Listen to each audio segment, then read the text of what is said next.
England's dominant 3-0 win over Wales in the recent friendly offered a clear reminder of the gulf that continues to separate the two nations. While such matches are rarely decisive, this performance highlighted England's depth, structure and quality, as well as Wales's ongoing challenges in matching those levels.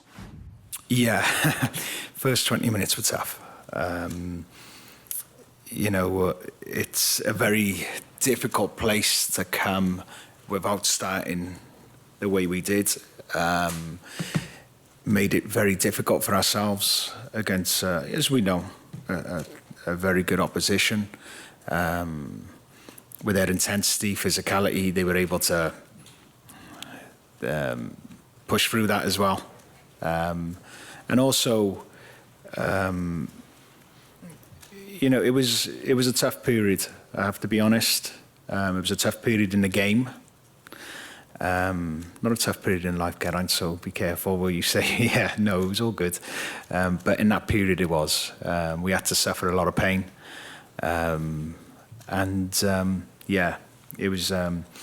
was difficult. Even without several big names, England were composed, efficient and ruthless. Their goals came early, their control of possession rarely wavered, and their positional play showed a level of fluency Wales simply could not disrupt. The strength of England's system lies in its depth, as players can rotate without weakening the side. That's a reflection of years of investment in elite academies and national team pathways. The financial and developmental gulf is striking too. England's squad is valued around £1.4 billion, compared to Wales' £170 million. The historical record reinforces that the dominance, with England winning the vast majority of meetings between the sides. Because they're very well drilled and very well coached, even in the deep build-up. So we still wanted to play a high pressing. We wanted to have a lot of ball wins, and we had it. Full credit to the team, because they bought into the ideas the last 1.5 days, into the changes that we had to make, because until now we only played against deep blocks. So first time that we were pressed high, so our deep build-up was good, our middle block, face in the middle block was good, our defending, our high pressing was excellent in the first half. And it takes a lot of effort to shut Wales down like this, because we saw what they did against Canada, we saw what they did in Belgium, and they were just excellent and had more ball possession, much more ball possession than the opponent. So it takes a lot of selfless work, it takes a lot of teamwork. And we did it again.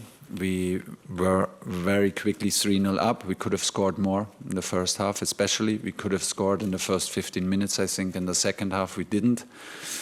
And then the game, it's a little bit difficult to understand the second half, the last half an hour. They made a lot of changes. We made a lot of changes, cost us a little bit the rhythm.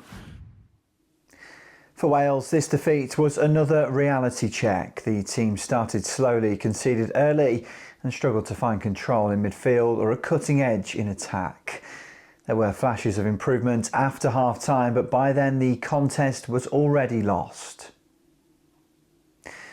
Manager Craig Bellamy admitted his team got his backside kicked, underlining the difference in class and consistency. Wales's main obstacle remains squad depth. When key players are unavailable, replacements often lack experience at the top levels.